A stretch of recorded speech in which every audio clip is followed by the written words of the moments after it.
Russian സർക്കാരിന്റെ RCB radio active അല്ലെങ്കിൽ radiological chemical weapon ഇതിനെ നിയന്ത്രിക്കുന്ന ഒരു പ്രത്യേക വിഭാഗമുണ്ട്. അതിന്റെ നേതാവ് റഷ്യയിൽ വെച്ച് കൊല്ലപ്പെട്ടു. അതും ഉക്രൈൻ ഇദ്ദേഹത്തിനുള്ള ഒരു അറസ്റ്റ് വാറന്റ് നൽകിയ അടുത്ത ചില മണിക്കൂറുകൾക്കുള്ളിൽ തന്നെ കൊല്ലപ്പെട്ടു. ഇദ്ദേഹം ഉക്രൈനിയൻകാർക്കെതിരെ ഒരുപാട് കെമിക്കൽ വെപ്പൺസ് ഉക്രൈനിൽ തന്നെ ഉപയോഗിക്കുന്നുണ്ട്. റഷ്യയിൽ നിന്നുകൊണ്ട് തന്നെ ഇദ്ദേഹത്തിന്റെ സപ്പോർട്ടിലാണ്, ഇദ്ദേഹത്തിന്റെ നിയന്ത്രണത്തിന് കീഴിലാണ് ഇവയെല്ലാം തന്നെ ചെയ്തത്. ഇത് കാരണം 2000-ഓളം യോദ്ധാക്കൾ ഈ നിരോധിച്ച രാസായുധം കാരണം ബാധിക്കപ്പെട്ടിട്ടുണ്ട് എന്ന കാരണം കാണിച്ച് അറസ്റ്റ് വാറന്റ് നൽകിയ അടുത്ത 20 മണിക്കൂറിനുള്ളിൽ തന്നെ ഇദ്ദേഹം ഒരു സ്ഫോടനത്തിൽ കൊല്ലപ്പെട്ടു. മാത്രമല്ല, ഔദ്യോഗികമായി ഉക്രൈന്റെ സെക്യൂരിറ്റി സർവീസും ഇതിന്റെ അവകാശവാദം എടുത്തു. അതെ, ഇത് ചെയ്തത് ഞങ്ങൾ തന്നെയാണ്. ഇതോടുകൂടി ഒന്നും അവസാനിക്കാൻ പോകുന്നില്ല. ഉക്രൈനിയൻകാർക്കെതിരെ എന്തെല്ലാം ആരെല്ലാമാണോ ചെയ്യുന്നത് അവരെ എല്ലാം ഞങ്ങൾ നശിപ്പിക്കാൻ തയ്യാറാകുമെന്നുള്ള ഒരു പ്രസ്താവനയും നൽകി. അപ്പോ ഈ കെമിക്കൽ വെപ്പൺസ് എന്ന് പറഞ്ഞാൽ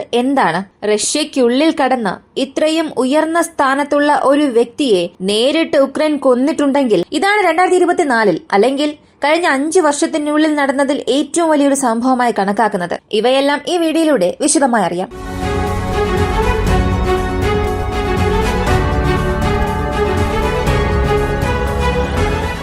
ലഫ്റ്റനന്റ് ജനറൽ ഗ്രില്ലോ, ഇദ്ദേഹം റഷ്യയുടെ പ്രതിരോധ മന്ത്രാലയം, ഡിഫൻസ് മിനിസ്റ്റർ ഇവരുടെ നേരിട്ടുള്ള നിയന്ത്രണത്തിന് കീഴിൽ പല വകുപ്പുകളുണ്ട്. അതിൽ പ്രധാനപ്പെട്ട ഒരു വകുപ്പാണ് chemical and radioactive weapons. ആണവായുധം കൊണ്ട് മാത്രമേ ആണവ വികിരണങ്ങൾ ഉണ്ടാകൂ എന്നൊന്നുമില്ല.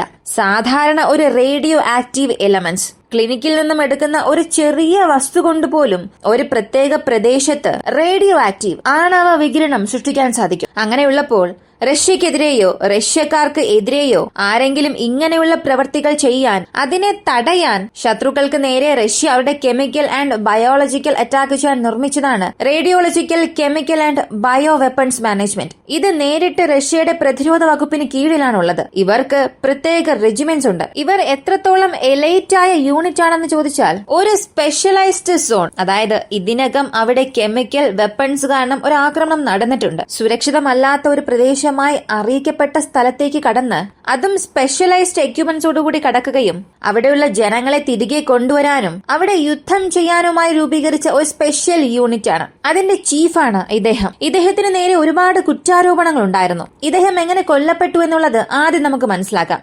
അതിനുശേഷം അതിന്റെ കാരണവും അറിയാം. ഇദ്ദേഹം കൊല്ലപ്പെട്ടത് മോസ്കോയ്ക്ക് തൊട്ടടുത്തുള്ള ഒരു റെസിഡൻഷ്യൽ അപ്പാർട്ട്മെന്റിൽ നിന്നും ഇദ്ദേഹം പുറത്തേക്ക് വരുന്ന സമയം കൂടെ അസിസ്റ്റന്റും ഉണ്ടായിരുന്നു. തൊട്ടടുത്തുണ്ടായിരുന്ന ഒരു ഇലക്ട്രിക് സ്കൂട്ടറിൽ റിമോട്ട് കൺട്രോളബിൾ സ്ഫോടക വസ്തു പൊട്ടിത്തെറിപ്പിച്ചു. ഇങ്ങനെ പൊട്ടിത്തെറിച്ചപ്പോൾ ഇദ്ദേഹവും അസിസ്റ്റന്റും സംഭവ സ്ഥലത്ത് തന്നെ മരിക്കുന്നു. ഇത് സംബന്ധിച്ച് റഷ്യ ഒരു ക്രിമിനൽ കേസ് ഫയൽ ചെയ്യുകയും അന്വേഷണം ആരംഭിക്കുകയും ചെയ്തു. കാരണം സാധാരണ ഒരു സ്ഫോടനം നടന്നാൽ അത് മറ്റൊരു രീതിയിലായിരിക്കും അന്വേഷിക്കുക. അതും ഗവൺമെന്റ് പൊസിഷനിലുണ്ടായിരുന്ന ഒരു അധികാരി മരിക്കുകയാണെങ്കിൽ അത് റഷ്യ വളരെ തീവ്രമായി തന്നെ അന്വേഷിക്കും. റഷ്യ എന്നല്ല, ഏതൊരു രാജ്യമായാലും വളരെ ഗൗരവത്തോടു കൂടി തന്നെ അത് അന്വേഷിക്കും. അതുതന്നെയാണ് റഷ്യയും ചെയ്യാൻ തുടങ്ങിയത്. അപ്പോ ഈ സ്ഫോടനം നടന്നവസാനിച്ചതിന് ശേഷം റഷ്യയുടെ പക്കൽ നിന്ന് വന്ന ആദ്യത്തെ സ്റ്റേറ്റ്മെന്റ് 300 ഗ്രാം അളവിലുള്ള TNT സ്ഫോടന വസ്തുക്കൾ ആ സ്കൂട്ടറിൽ നിന്ന് പൊട്ടിത്തെറിപ്പിച്ചിട്ടുണ്ട്. പ്രീ പ്ലാൻഡായി ടൈമർ സെറ്റ് ചെയ്ത് സംഭവിച്ച സ്ഫോടനമല്ല ഇത്. വിഷ്വൽ കൺഫർമേഷൻ ലഭിച്ചതിനു ശേഷം ഒരു ടാർഗറ്റ് നമ്മുടെ ടാർഗറ്റ് സോണിൽ അപ്രോച്ച് ആകുന്നുണ്ട്. അങ്ങനെ അപ്രോച്ച് ആകുമ്പോൾ തൊട്ടടുത്ത് നിന്നുകൊണ്ട് ഏതോ ഒരു വ്യക്തിയാണ് അത് പൊട്ടിത്തെറിപ്പിച്ചത്. തീർച്ചയായും ഇതിന് ഉക്രൈൻ തന്നെ ആയിരിക്കും കാരണം എന്ന് ഞങ്ങൾ പറയുന്നില്ല. ഉക്രൈൻ ഇതിന് കാരണമെന്ന ഒരു എലിഗേഷൻ ഞങ്ങൾ വയ്ക്കുന്നില്ല. ഇതിനു പുറകിൽ എന്ത് കാരണമുണ്ടെന്നുള്ളത് ഞങ്ങൾ അന്വേഷണത്തിന് ശേഷം കണ്ടെത്തും. ഇപ്പോ ഞങ്ങൾ ആരെയും കുറ്റം പറയാൻ പോകുന്നില്ല എന്ന് ഒരു പ്രഖ്യാപനം നടത്തി. എന്നാൽ ഇതിനു മുൻപ് സംഭവിച്ചത് ഉക്രൈൻ ഇന്നലെ ഒരു അറിയിപ്പ് പുറത്തുവിട്ടു. ഗ്രില്ലോ ഏകദേശം 4800 സംഭവങ്ങളാണ് അദ്ദേഹം ഉക്രൈനുള്ളിൽ നടത്തിയത്. ഈ കെമിക്കൽ വെപ്പൺസിനെല്ലാം ഇദ്ദേഹമാണ് കാരണം. ഇദ്ദേഹം ചെയ്ത ഈ കാരണം അദ്ദേഹത്തിന്റെ ഓർഡർ കാരണം, അദ്ദേഹത്തിന് കീഴിലുള്ള സൈനികർ ചെയ്ത പല കാരണങ്ങൾ, ഇദ്ദേഹം നൽകിയ ഓർഡറിന്റെ പേരിൽ ഇദ്ദേഹത്തിന് കീഴിലുള്ള സൈനികർ ചെയ്ത പല പ്രവർത്തികൾ കാരണം 2000-ലധികം ഉക്രൈൻ സൈനികർ ഇതുവരെ ബാധിക്കപ്പെട്ടിട്ടുണ്ട്. അതിൽ 3 പേർ മരിച്ചു. അതിനാൽ ഇദ്ദേഹത്തെ തീർച്ചയായും ഞങ്ങൾ വെറുതെ വിടില്ല. അങ്ങനെ അദ്ദേഹത്തിന് ഒരു അറസ്റ്റ് വാറന്റ് നൽകി. പല കുറ്റങ്ങളും കൊലപാതകങ്ങളും ഇയാൾക്ക് നേരെ ചുമത്തി. ഇവയ്ക്കെല്ലാം ഇയാൾ ഉത്തരം പറയേണ്ടി വരുമെന്ന ഒരു മുന്നറിയിപ്പും നൽകി. ഇങ്ങനെ ഒരു വാറന്റ് വന്ന അടുത്ത ചില മണിക്കൂറുകളിൽ സംഭവിച്ചത് അതേ വ്യക്തിയുടെ മരണമായിരുന്നു. എന്നാൽ റഷ്യ അവിടെ ആരെയും കുറ്റം ആരോപിച്ചില്ല. പകരം ഇതിൽ വലിയൊരു ട്വിസ്റ്റ് ഉക്രൈനിൽ സംഭവിച്ചു. ഉക്രൈന്റെ SDU സെക്യൂരിറ്റി സർവീസസ്, അതെ, ഞങ്ങളാണ് ഈ സംഭവം ചെയ്തത്, ഞങ്ങളാണ് ഗ്രില്ലോയെ കൊന്നത് മാത്രം അല്ല, ഇതോടുകൂടി ഈ സംഭവം അവസാനിക്കില്ല. ഉക്രൈന്റെ സമാധാനത്തിന് എതിരെ, ഉക്രൈന്റെ സുരക്ഷയ്ക്കെതിരെ ആരെല്ലാമാണോ പ്രവർത്തിക്കുന്നത് അവർക്കെതിരെയും ഞങ്ങളുടെ പ്രവർത്തനങ്ങൾ ഉണ്ടാകുമെന്ന് ഒരു പ്രസ്താവന അവർ നൽകി. അപ്പോ കഴിഞ്ഞ 2022 മുതൽ ഈ ഒരു പ്രശ്നം ആരംഭിച്ചതിനു ശേഷം ഒരുപാട് സംഭവങ്ങൾ ഇങ്ങനെ നടന്നിട്ടുണ്ട്. ഇതെല്ലാം ഒരു പ്രോ വാർ ബ്ലോഗറെ കോഫി ഷോപ്പിൽ വെച്ച് വെടിവെച്ചു കൊന്നത്, പ്രധാനപ്പെട്ട പ്രതിരോധ ഉദ്യോഗസ്ഥന്റെ മകളെ കാർ ബോംബ് ആക്രമണത്തിൽ കൊന്നത്, ഇങ്ങനെ റഷ്യയ്ക്കുള്ളിൽ തന്നെ ഒരുപാട് സംഭവങ്ങൾ നടന്നിട്ടുണ്ട്. എന്നാൽ ഇത്രത്തോളം ഹയർ പൊസിഷനിലുള്ള ഒരു വ്യക്തിയെ നേരിട്ട് ഉക്രൈൻ ന്യൂട്രലൈസ് ചെയ്തത് ഇതാണ് ആദ്യത്തെ തവണ. ഇത് ഒരു വലിയ ഷോക്ക് വേവ്സ് തന്നെ റഷ്യൻ ഫെഡറേഷനിൽ മുഴുവനും പടർത്തിയിട്ടുണ്ട്. ഇതിൽ റഷ്യയുടെ പലരും നടത്തുന്ന ഒരു അക്യൂസേഷൻ CCTV നിരീക്ഷണങ്ങൾ കഴിഞ്ഞ 4 ദിവസമായി ഇല്ല. അതിനാൽ ഇതിവിടെ വലിയ സംശയം ഉണർത്തുന്നുണ്ട്. നന്നായി പ്രവർത്തിച്ചുകൊണ്ടിരുന്ന CCTV നെറ്റ്വർക്ക് എന്തുകൊണ്ട് കഴിഞ്ഞ 4 ദിവസമായി കട്ട് ചെയ്യണം? നിങ്ങളുടെ സുരക്ഷയിൽ ഏതോ ഒരു ലൂപ്പ് ഹോൾ ഉണ്ട്, അതുപയോഗിച്ച് ഒരാൾ അകത്തേക്ക് വരികയും വളരെ ഗുരുതരമായ ഒരു സംഭവം നടത്തുകയും ചെയ്തു. അങ്ങനെയാണെങ്കിൽ റഷ്യയ്ക്ക് അത് ഊഹിക്കാൻ പോലും സാധിച്ചില്ലേ? എവിടെയാണ് അവർക്ക് പരാജയം സംഭവിച്ചത് എന്ന ഒരുപാട് ചോദ്യങ്ങൾ വരാൻ തുടങ്ങി. ഇപ്പോ ഇത് നടന്ന് അവസാനിച്ചിട്ടുണ്ട്. ഇനി എന്ത് സംഭവിക്കുമെന്നുള്ളത് റഷ്യയുടെ പ്രതികരണത്തിലൂടെ മാത്രമേ അറിയാൻ സാധിക്കൂ. ഇനി കെമിക്കൽ വെപ്പൺസ് എന്ന് പറഞ്ഞാൽ എന്താണ്? ഈ കെമിക്കൽ വെപ്പൺസിനെ ഉക്രൈനിലെ ബയോലാബിൽ കണ്ടെത്തിയിട്ടുണ്ട്. ഉക്രൈനിൽ അമേരിക്കയുടെ സപ്പോർട്ടോടുകൂടി ബയോ ലാബ്സ് പ്രവർത്തിക്കുന്നുണ്ട്. ഇങ്ങനെ ഒരുപാട് കുറ്റാരോപണങ്ങൾ നടത്തി. അപ്പോ സാധാരണ വെപ്പൺസ് നമുക്കറിയാം. ഇതിലെന്താണ് chemical weapons, biological weapons? Biological weapons മറ്റൊന്നുമല്ല. കൊറോണയെ കുറിച്ച് വലിയൊരു കോൺസ്പിറസി ഉണ്ടായിരുന്നു. ഇത് മാൻമെയ്ഡ് കോസ് കാരണം ഉണ്ടായ വൈറസ് അല്ല, ഇത് ഇൻഫെക്റ്റഡ് വവ്വാല് കാരണം ഉണ്ടായ പ്രശ്നമാണെന്ന് 2 രീതിയിലുള്ള അഭിപ്രായം ഉണ്ട്. അതിനാൽ ഇതിനെ മാൻമെയ്ഡ് കോസ് എന്ന് പറയുന്നില്ല. ഇതിനെയാണ് ബയോ വെപ്പൺസ് അല്ലെങ്കിൽ ബയോളജിക്കൽ വെപ്പൺസ് എന്ന് പറയുന്നത്. സ്വാഭാവികമായുള്ള മീഡിയം വഴി, പക്ഷികൾ, മൃഗങ്ങൾ വഴി, കുടിക്കുന്ന വെള്ളത്തിലോ കഴിക്കുന്ന ഭക്ഷണത്തിലോ ആർക്കും അദൃശ്യമായ ബാക്ടീരിയയും വൈറസസിനെയും വിഷവസ്തുക്കളെയും കടത്തിവിടുകയും അതുവഴി ഒരു രാജ്യത്തെ നേരിട്ട് ആക്രമിക്കുന്നതിന് പകരം, യുദ്ധം കളത്തിൽ സംഭവിക്കുന്നതിന് പകരം ഇൻഡയറക്റ്റായി നടക്കുന്നതാണ് ബയോ വെപ്പൺസ്, ബയോളജിക്കൽ വാർഫെയർ. ഇനി കെമിക്കൽ വെപ്പൺസ് എന്താണെന്ന് ചോദിച്ചാൽ, ഒരു വ്യക്തിയെ വളരെ മോശമായി കൊല്ലണം, അല്ലെങ്കിൽ പതിയെ ടോർച്ചർ ചെയ്ത് കൊല്ലണം. ഇതിനുശേഷം അവർ നമ്മുടെ അടുത്തേക്ക് വരാനേ പാടില്ല എന്നതിന് വേണ്ടി ഉപയോഗിക്കുന്നതാണ് ഈ കെമിക്കൽ വാർഫെയർ. കെമിക്കൽ വെപ്പൺസിനെ സംബന്ധിച്ച് ഇതിൽ പല വിഭാഗമുണ്ട്. ഇതിന്റെ തന്മാത്രകൾ തന്നെ ഒരുപാടുണ്ട്, ഒരു വലിയ ലിസ്റ്റ് തന്നെ എടുക്കാം. എന്നാൽ ഇതിൽ പ്രധാനമായും ഉപയോഗിക്കുന്നവ cyanogen chloride, lewisite, blister agent, phosgene, hydrogen cyanide, sulfuryl fluoride, ഇങ്ങനെ പലതരം ഉണ്ട്. അതും ഇവയെല്ലാം കെമിക്കൽ വെപ്പൺസ് എന്ന ഒറ്റ കാറ്റഗറിയിൽ മാത്രം വരില്ല. അതായത് സാധാരണ പൊതുജനങ്ങൾ ഒരു സ്ഥലത്ത് കൂടുമ്പോൾ, അല്ലെങ്കിൽ പ്രതിഷേധക്കാർ കൂട്ടം കൂടി നിന്ന് പ്രതിഷേധം നടത്തുമ്പോൾ അവർക്ക് നേരെ ഉപയോഗിക്കുന്ന, അത് തടയാൻ ഉപയോഗിക്കുന്ന കണ്ണീർ വാതകം, അതും ഒരു കെമിക്കൽ വെപ്പൺസിലാണ് വരിക. അതുപോലെ ഇവിടെ സൈക്കോളജിക്കൽ എഫക്ട് കൊണ്ടുവരുന്നതിനും ഒരുപാട് ഏജൻസ് ഉണ്ട്. ഇതിനെ 3 വേരിയന്റായി തരംതിരിക്കും. ഹറാസിംഗ് ഏജൻസ്.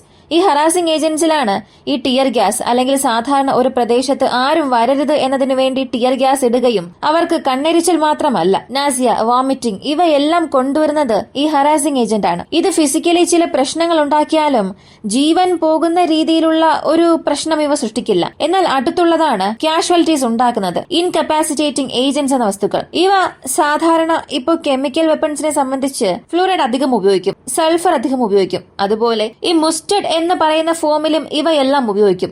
ഉള്ളതിൽ വെച്ച് ഏറ്റവും ഡെഡ്ലിയസ്റ്റ് ഇതാണ്. ഇതിനെ എത്രത്തോളം ഉപയോഗിക്കുന്നു, ഏത് വിധത്തിൽ ഉപയോഗിക്കുന്നു എന്നുള്ളതിനെ അടിസ്ഥാനമാക്കിയാണ് ആ സ്ഥലത്ത് നടക്കുന്ന വാർഫെയറിൽ എത്രത്തോളം ഇമ്പാക്ട് ഉണ്ടാക്കുമെന്നുള്ളത് അറിയാൻ സാധിക്കുക. പൊതുവെ ഇൻകപ്പാസിറ്റേറ്റിംഗ് ഏജന്റ്സിനെ സംബന്ധിച്ച് സാധാരണ ഒരു വ്യക്തിയിൽ ഇത് വീണാൽ അത് 2 രീതിയിലായിരിക്കും റിയാക്ട് ചെയ്യുക. ഒന്നാമത്തേത്, നേരിട്ട് സ്കിന്നിൽ കൊള്ളുമ്പോൾ അവിടെ ചെറിയ ചൊറിച്ചിലും ഒരു പരിക്ക് അല്ലെങ്കിൽ ഇൻഫെക്ഷനിൽ നിന്നും വീണ്ടും ഇൻഫെക്ഷൻ അധികമാകും. ഇങ്ങനെ നേരിട്ടുള്ള പ്രശ്നങ്ങൾ ഉണ്ടാക്കുക. മറ്റൊന്ന്, ഈ മോസ്റ്റഡ് എന്ന് പറഞ്ഞതാണ് വളരെ ഡെഡ്ലിയസ്റ്റ് ആയ ഫോം. നമ്മൾ അത് ശ്വസിക്കുമ്പോൾ അങ്ങനെയാണ് പ്രശ്നങ്ങളെല്ലാം ആരംഭിക്കുന്നത്. ഇപ്പോ ഒരു ഡ്രോണിൽ നിന്നും ഇതിനെ താഴേക്ക് എറിയുന്നുവെന്ന് ചിന്തിക്കുക. ഇത് താഴെ വന്ന് വീണതും ഇതിൽ നിന്നും ഈ മസ്റ്റർഡ് ഗ്യാസ് പുറത്തേക്ക് വരും. ഇതിന് യാതൊരു ഗന്ധവും ഉണ്ടാകില്ല. ഒരു പച്ച പുല്ല് വെട്ടുമ്പോൾ ഉണ്ടാകുന്ന ഒരു ഫ്ലേവർ, അല്ലെങ്കിൽ ഒണിയൻ, സാധാരണ ഉപയോഗിക്കുന്ന കടുക്, ഇതിന്റെയൊക്കെ ഒരു ഫ്ലേവറിലാണ് കാണുക. അതുകൊണ്ടാണ് ഇതിന് ഇങ്ങനെ ഒരു പേരും വന്നത്. ഇത് ശ്വസിക്കുമ്പോൾ സംഭവിക്കുന്നത് നമ്മുടെ റെസ്പിറേറ്ററി ട്രാക്കിലുള്ള മസിൽസിനെല്ലാം ഇത് വീക്കാക്കും. ഇങ്ങനെ വീക്കാകുമ്പോൾ അവിടെ രക്തം കട്ടപിടിക്കാൻ തുടങ്ങും. കൂടാതെ അകത്തേക്ക് പോകുന്ന ഓക്സിജന്റെ അളവും കുറയും. ആദ്യത്തെ പ്രശ്നമായി ശ്വാസമുട്ടലുണ്ടാകും. അതൊരു എക്സ്ട്രീം ലെവലിലേക്ക് പോകുന്തോറും രക്തം പുറത്തേക്ക് പോകും. ഇങ്ങനെ ഹെവി ഇൻഫെക്ഷൻസ് ഉണ്ടാക്കുകയും ആ വ്യക്തി മുഴുവനായും തകർന്ന അവസ്ഥയിലാകും. അപ്പോ കെമിക്കൽ വെപ്പൺസിനെ സംബന്ധിച്ച് ഇത് സൈക്കോളജിക്കൽ യൂസിനും ഉപയോഗിക്കാം. സൈക്കോളജിക്കൽ വാർഫെയറിനെ സംബന്ധിച്ച് ഇതിൽ 3 കോമ്പണന്റ്സ് പ്രധാനമായും ഉപയോഗിക്കുന്നുണ്ട്: ബെൻസിലൈഡിൻ, ലൈസോജിക് ആസിഡ്, ഡയത്തോമേറ്റ്. ഈ 3 സബ്സ്റ്റൻസും ഒരു സ്ഥലത്ത് അവൈലബിൾ ആണെങ്കിൽ അത് ശ്വസിക്കുന്ന വ്യക്തിക്ക് ന്യൂറോളജിക്കലായി ഒരുപാട് പ്രശ്നമുണ്ടാക്കും. ഡില്യൂഷൻ ഉണ്ടാകും. ഇല്ലാത്ത ഒരു വ്യക്തിയെ കാണുന്നത് പോലെ, തന്നോട് സംസാരിക്കുന്നത് പോലുള്ള തോന്നലുകൾ ഉണ്ടാകും. ഒരു ഹാലൂസിനേഷൻ. ഇങ്ങനെ പല സൈക്കോളജിക്കൽ പ്രശ്നങ്ങളും ഉണ്ട്. അപ്പോ കേൾക്കുമ്പോൾ തന്നെ മനസ്സിലായിട്ടുണ്ടാകും ഈ കെമിക്കൽ വാർഫെയർ എത്രത്തോളം മോശമായത് എന്ന് മനസ്സിലായിട്ടുണ്ടാകും. ഒരുപക്ഷെ കെമിസ്ട്രി സ്റ്റുഡൻസ് ആണ് ഇത് കേൾക്കുന്നതെങ്കിൽ കമന്റ് ചെയ്യുക. നമുക്ക് ഇതിനെക്കുറിച്ച് ഒരുപാട് സംസാരിക്കേണ്ടതായിട്ടുണ്ട്. അപ്പോ ഇത്രത്തോളം ടോക്സിക്കായ കെമിക്കൽ സബ്സ്റ്റൻസ് ഉപയോഗിച്ച് റഷ്യ ഇന്നുവരെയും 4200 സംഭവങ്ങൾ നടത്തിയിട്ടുണ്ട്. അതിന് പകരം കൊടുക്കുന്ന രീതിയിലാണ് ഉക്രൈൻ ഇപ്പോ അതിന്റെ ചീഫായ ഒരു കമാൻഡറെ കൊന്നത് എന്നും പറയുന്നു. എന്നാൽ ഇവിടെ വരുന്ന ഒരു സംശയം, ഈ പദ്ധതിയെല്ലാം ചെയ്തിട്ടാണോ ഉക്രൈൻ ഇങ്ങനെ ഒരു അനൗൺസ്മെന്റ്, ഈ വാറന്റിനായിട്ടുള്ള അനൗൺസ്മെന്റ് നൽകിയത് എന്ന്? കാരണം അനൗൺസ്മെന്റ് നൽകിയ ഉടൻ തന്നെ ഈ ഒരു ടൈം ഫ്രെയിമിനുള്ളിൽ കൊല്ലുക, പിന്നീട് പ്രിപ്പയർ ചെയ്യുക, അതൊക്കെ ഇമ്പോസിബിൾ ആയ കാര്യമാണ്. അങ്ങനെയാണെങ്കിൽ നേരത്തെ തന്നെ ഇവരെല്ലാം പദ്ധതി ഇട്ടിരുന്നു. നാളെ അയാളെ കൊല്ലണം എന്ന് പദ്ധതി ഇട്ടുകൊണ്ട് തന്നെയാണ് ഒരു ദിവസം മുൻപ് ഉക്രൈൻ അങ്ങനെ ഒരു അറിയിപ്പ് നൽകിയത്. ഇതിനെക്കുറിച്ച് നിങ്ങൾ എന്ത് കരുതുന്നു എന്നുള്ളത് കമന്റിൽ പറയുക. വീഡിയോ ഇഷ്ടമായാൽ ലൈക്ക് ചെയ്യുക, ഷെയർ ചെയ്യുക. നമ്മുടെ ചാനൽ ആദ്യമായി കാണുന്നവരാണെങ്കിൽ മറക്കാതെ സബ്സ്ക്രൈബ് ചെയ്ത് സപ്പോർട്ട് ചെയ്യുക. മറ്റൊരു വീഡിയോയുമായി വീണ്ടും കാണാം.